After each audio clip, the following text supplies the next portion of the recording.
I'm putting on my camera face.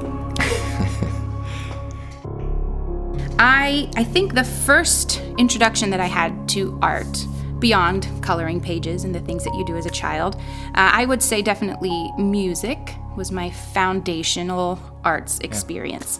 That was introduced to me when I was probably 8 years old in a brass band class at my corps in Harrisonburg, Virginia. And music laid down a pivotal foundation and a pathway for my life that has led me to where I am today. As a child, as a teenager, I was very involved in music camps. That's where I began a personal relationship with Jesus. The people who taught me music and were pivotal to my life then remain that way now. And it was just I'd say it was one of the most foundational experiences I had growing up, was in specifically the Salvation Army music program. And funnily enough, you always have an opportunity to do electives or to pick something as a side class, to give you a break from music. Yeah. And I was always drawn to the drama classes because I loved putting on characters and putting fun skits on stage and taking on new experiences through the theater. And it became something I loved. And funnily enough, that's actually been what became my career. Was I moved over to the creative arts side. Music is still an important part of my life, but theater and dance took over as I was getting a little bit older. In college, I finally had an opportunity to take a dance class. My whole life growing up, we just didn't have the money to take dance classes, and I'd always wanted to, but I got a free ride to college. It was an academic scholarship. And I learned I could take whatever classes I wanted. So much to my parents' joy, I took dance classes, and I just fell in love with learning how to become a dancer. A lot of people can claim something. I'm a dancer, I'm a musician, I'm a seamstress, I'm a gardener, which is something I've gotten into lately and I'm terrible at, but I really love. But I can't claim any one of those. I don't know that I'm an expert. I don't know if I can take anything and say, oh, I'm fabulous at this. This is what I am just built to do.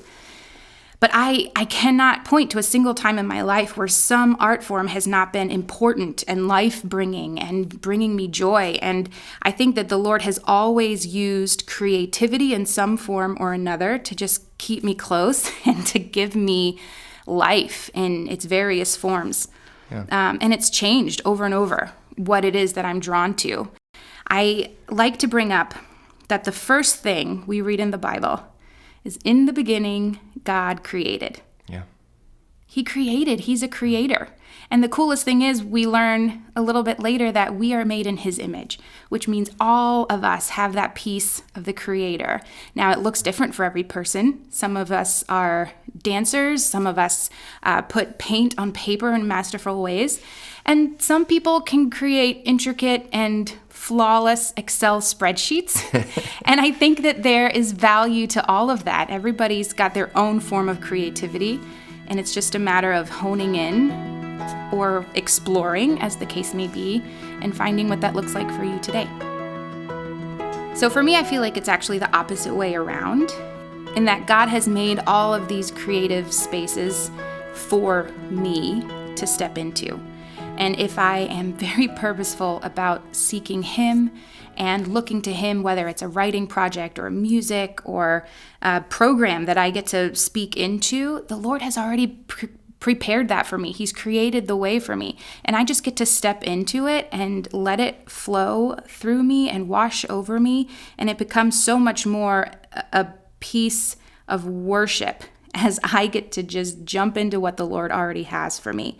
I get to learn more about who he is. I get to learn more about the Bible and what he's revealing through these passages or through this particular subject. And I just feel like it's like puddles.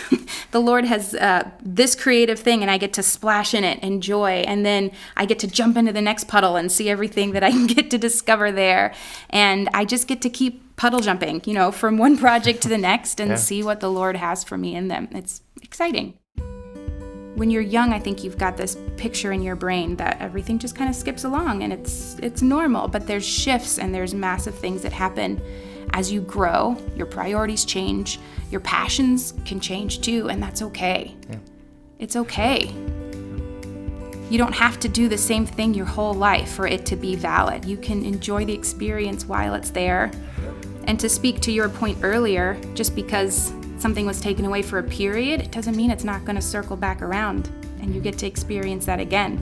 We feel the loss when it happens, but I think that learning to have grace with ourselves and with our bodies and with our situations helps us to embrace the full life of creativity, not the periods of creativity or the small experiences that we have, but seeing the full picture and enjoying each process, enjoying each step as it comes along, each puddle, as it were, whatever it is that you look through.